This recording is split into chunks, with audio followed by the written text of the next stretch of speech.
and welcome back, 8th grade scholars. This is Mrs. Carbajal here. Today I wanted to talk to you about integer exponents, and I'll get into that in just a bit. By now, you or a table partner should have grabbed lesson 2.1 from your textbook. So what this looks like is one person is going to the cabinet on behalf of your team and grabbing 2 to 4 textbooks on behalf of your teammates. And you're going to go ahead and pull out pages 33 through, I believe, 40. Yeah, page 40. Mine looks a little different just because I printed it out. Yours should be a front to back situation. And then I would highly recommend that you staple it once or a couple times on the side. And then after today's notes, of course, you can put it in your spiral notebook or attach it. We're still going to continue this topic when we see each other on Monday. So we're only going to get to about the halfway point here, okay? Before we move on, I do want to kind of recap some quick vocabulary. The first word being base, not the kind when you listen to, a song. And this should be a review. So let's say I have a number. I would refer to this as the base, or the number that's being multiplied. Okay, and then you may also see something, I'll use this guy, up on top right here. I'll just put like a 2 as an example. And this is what we call the exponent. The exponent. So if you hear me use these 2 words, this is what I mean today. We got the base, the number that's being multiplied out, and then the exponent tells us how many times we're multiplying that base by itself. Okay, so this is an exploration activity. Whether I'm in the class or outside the class, I would have you do this exact activity. Okay, so part A is asking that you, A, B, and C is asking that you look at this table and start looking at patterns. So what patterns do you see in the powers of 5? For example, as we start moving from left to right, we see that 5 to the 4th is 625. 5 to the 3rd is 125. 5 to the 2nd power is worth 25. 5 to the 1st power is worth 5. And then as we start to venture to the right, they start to get a little interesting. And so we're trying to get you to take a look at the pattern between 625, 125, from 125 to 25, and from 25 to 5. What is going on mathematically between each of those changes? When you think you have that answer, this would be a good time to pause and answer this statement here. As the exponent decreases by 1, so 4 became 3, 3 became 2, 2 became 1. The value of the power is, what's going on? How do you get from 625 to 125, 125 to 25, and from 25 to 5? Okay, that's a very similar question to parts B and C. So same thing, if we take a look at the powers of 4, notice how as the exponent decreases, what's going on with 256 and its relationship to 64, from 64 to 16, and from 16 to 4. Do you see what's going on there? Okay, and then lastly, with our powers of, our bases of 3, 81 becomes 27, 27 becomes 9, 9 becomes 3, and so on and so forth. So you can pause this video at any time to write your sentence starters. And then once again, sometimes it's easier to take a look at the smaller exponents. So 25 to get to 5, or 16 becomes 4, or 9 becomes 3. I'm trying to think what mathematical operation can help me with that. Okay. And if you haven't guessed it by now, it seems as though we are dividing by the base. So to get from 625 to 125, I would simply divide by 5. To get from 125 to 25, I could also divide by 5. And to get from 25 to 5, I would also divide by 5. With 4, the same thing, but it has a different base. We would divide by 4. To get from 64 to 16, you would also divide by 4. And to get from 16 to 4, you would also divide by 4. I kind of sound like a broken record, but this is the pattern that is occurring here with our integer exponents. And last little pattern here, you guessed it. We're going to look at that base, and we are dividing by that base. Dividing by 3, dividing by 3, and dividing by 3. So if I wanted to fill in the blanks here, as the exponent decreases by 1, the value of the power is, well, in this case, it's divided by the base. Okay, so for the first one, I would go ahead and finish this off and write divided by 5. Divided by 5, because that was my base. As the exponent decreases by 1, the value of the power is, again, we notice that it was divided by 4 in that second example. And in the third example, we saw that it was divided once again by the base by 3. Okay, so throughout this entire unit, I just want you guys to see the relationship. If you ever forget a value, you could just either multiply or divide depending on how you're looking at the problem. Okay, so now we're getting into zero exponents and negative exponents, which is the big focus of today. We're trying to look for patterns to help us develop this rule. Okay, so if I were to continue this pattern and I were to continue to divide this by 5, and I were to take whatever this number is and divide it by 5, and if I were to take whatever this number is and divide it by 5, we're trying to figure out what these numbers would be.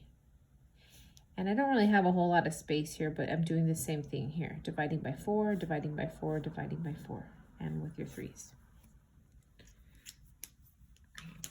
I do encourage you to pause the video and try it and make an argument here. So what would you get if you continue to divide this by 5? If you have this number, what do you get when you divide it by 5? And so on and so forth. I don't think you need me to tell you what those answers are.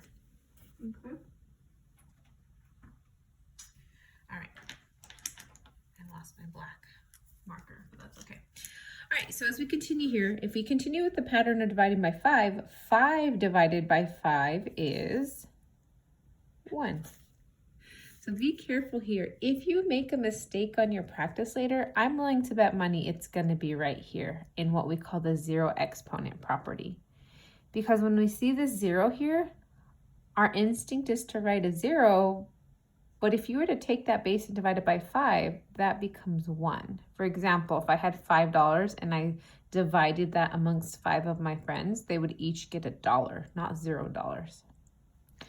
Okay, same thing here. 4 divided by 4 is also 1. 3 divided by 3 is also 1. Interesting. Okay, so we're going to keep going here. If I were to take 1 and divide it by 5, that becomes a decimal, but we're not really looking for decimals here, and we're looking to keep things in a fraction.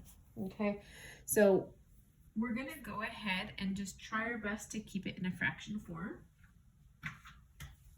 Also going to get a little Post-it to show this in a couple different ways.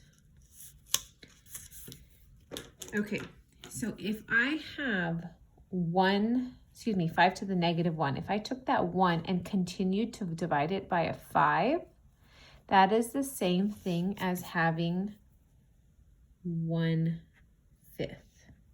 Because I took 1 and I divided it by 5. Remember, the division symbol is actually a fraction bar. Okay. And if I were to take 1/5 and continue to divide it by another 5, oh my gosh, 1/5 divided by 5. This is some 6th and 7th grade math here.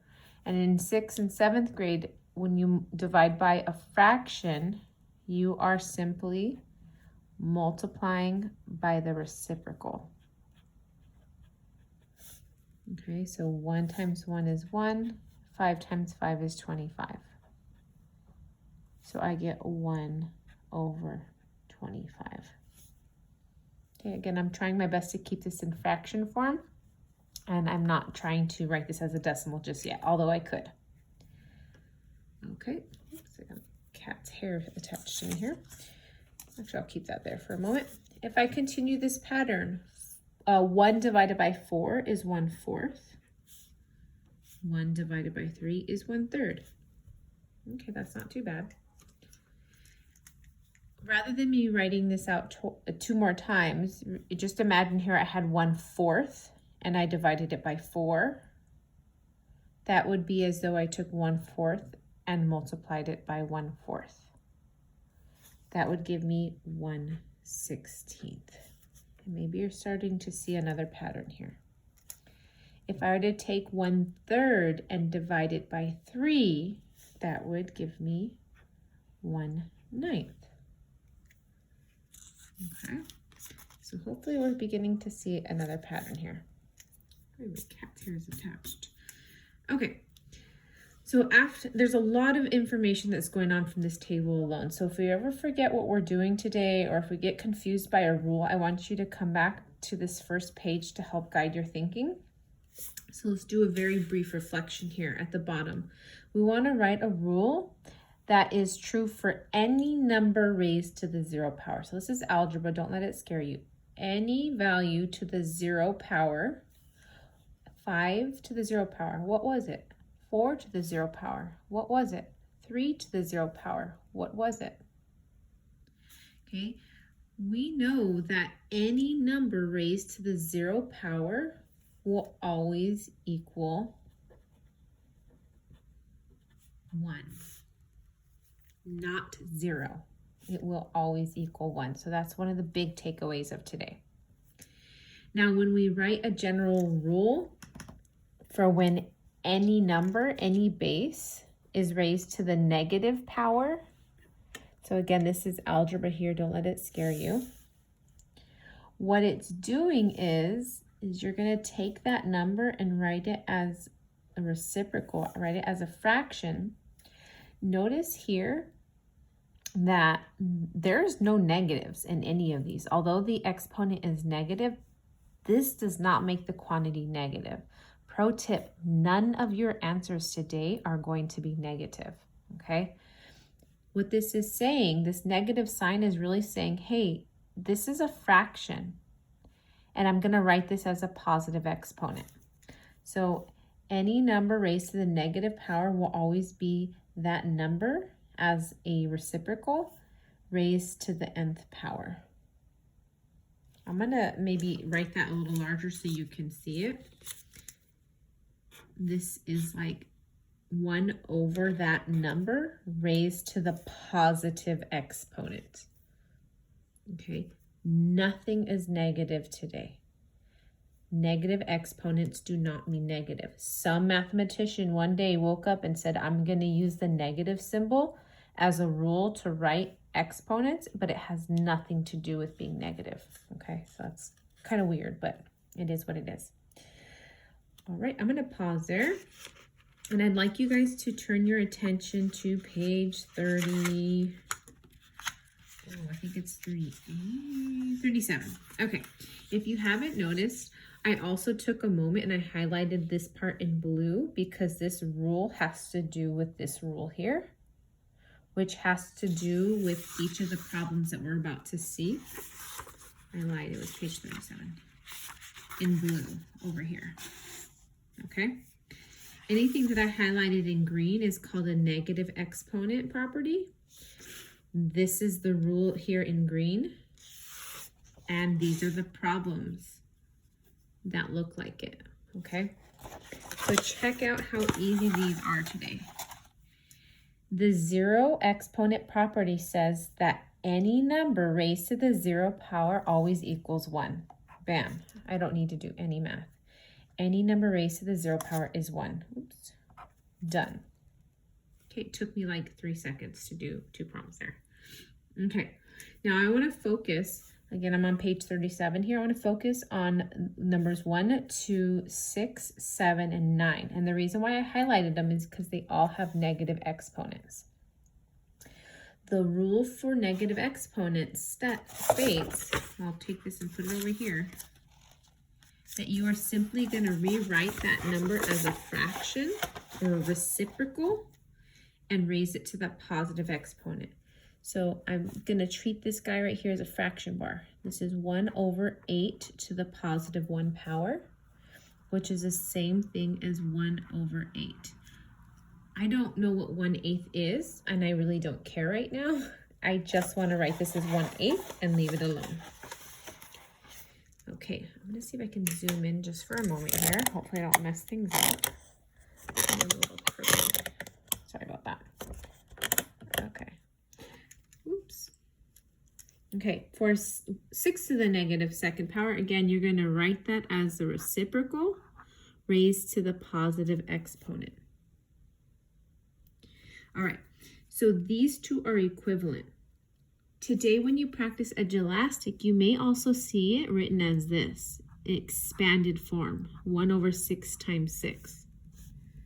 So just know that there's multiple ways to represent the problem. In fact, there's a 4th way that we're going to represent it. You guys know by now what 6 times 6 is. Okay, so we can actually write this as 1 over 36. So just be careful of these little tricky tricksters. These can be written in 4 different ways. There's 4 different ways to represent the same number here. All right, moving a little quicker now. Problem number 6. This would be written as the reciprocal raised to the positive fraction. Positive exponent. So 1 over 2 to the 5th. This is the same thing as 1 over 2 times 2. How many 2's do I have? Times 2 times 2 times 2. Holy moly, that's a lot of 2's. Okay, so once again, you have it written as a fraction. You have it written as an expanded form as a fraction. And then if we took a moment to actually figure out what 2 times 2 times 2 times 2 is, so 2 to the 5th power, what do you think that would be? Okay, 2 times 2 is 4, times 2 is 8, times 2 is 16, times 2 is 32. So I can also write this problem as 1 over 32. So 4 ways of expressing the same number. And our last 2.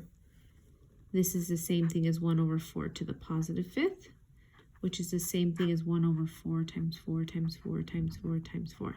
Oh my gosh, I have no idea what that is. So this would be like 16 times 4 times 4 times 4. I cheated when it is this big. I am totally okay if you pick up a calculator. I did ahead of time and I saw that this was 1 over 1024. So that's a big guy right there. Okay. And then the last one, I'm going to actually encourage that you try number 9 on your own and talk with your partners, see if you guys can agree on it. There are 3 more representations that you could use to represent 11 to the negative 3rd power. Okay. But wait, there's more. I want to just get through one last concept here before we say goodbye. If you could turn to page 34. We're going to do this last one, which is called product of powers. We're going to complete the rest of this together as a class on Monday, so no need to do that right now.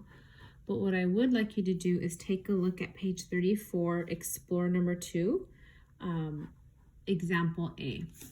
Okay, so when we have a base expanded out, you're simply adding how many bases you have. So for instance, I see on my paper 1, 2, 3, 4, 5.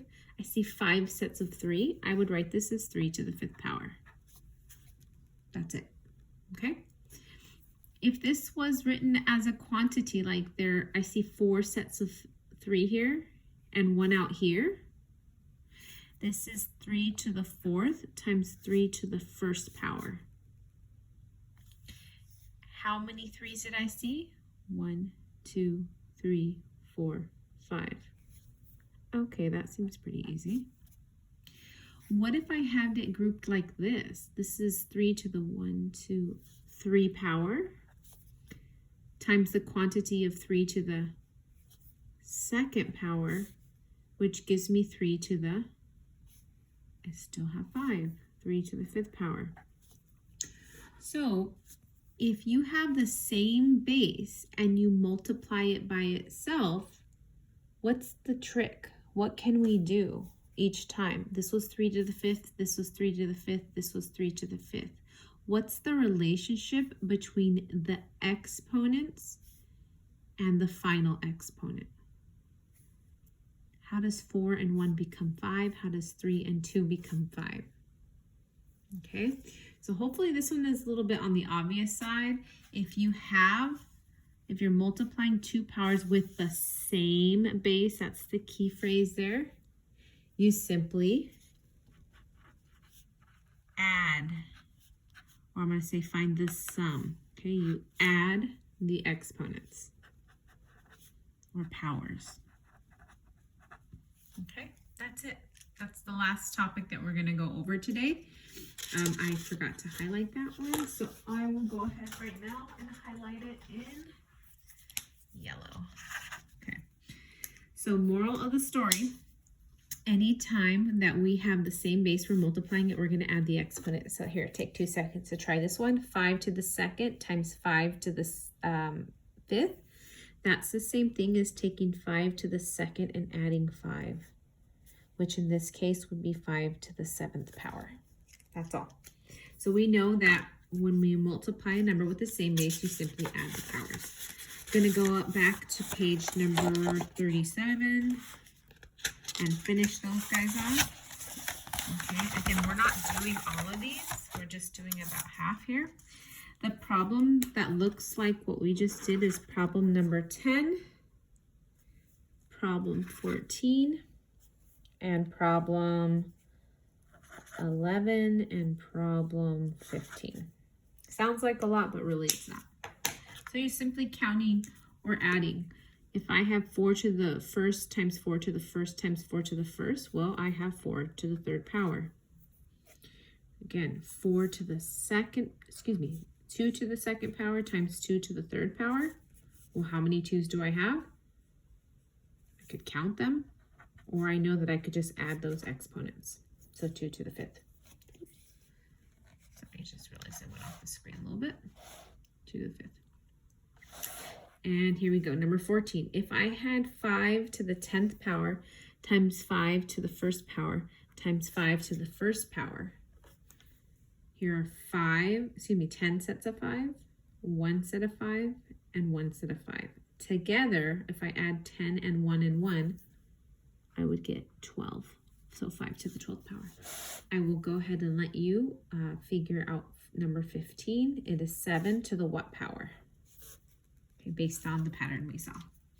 Okay, I am going to ask that you go ahead and turn your attention to Edulastic. You probably will finish today early because of how quick the rules are. Okay, there's not a whole lot of calculating to do today. It's you just practicing those 3 rules that we talked about. Once again, if you're not quite sure how to do it, remember our cheat codes here. Any number raised to the 0 power is 1. How to write a negative exponent, and this one is called a product of powers here. So go ahead and remember that. Just focus on 1 through 10. Please do not go on. Please, please, please do not go on because we have not talked about the rest of the rules. I hope you guys have a good rest of your day. Take care and have a good one.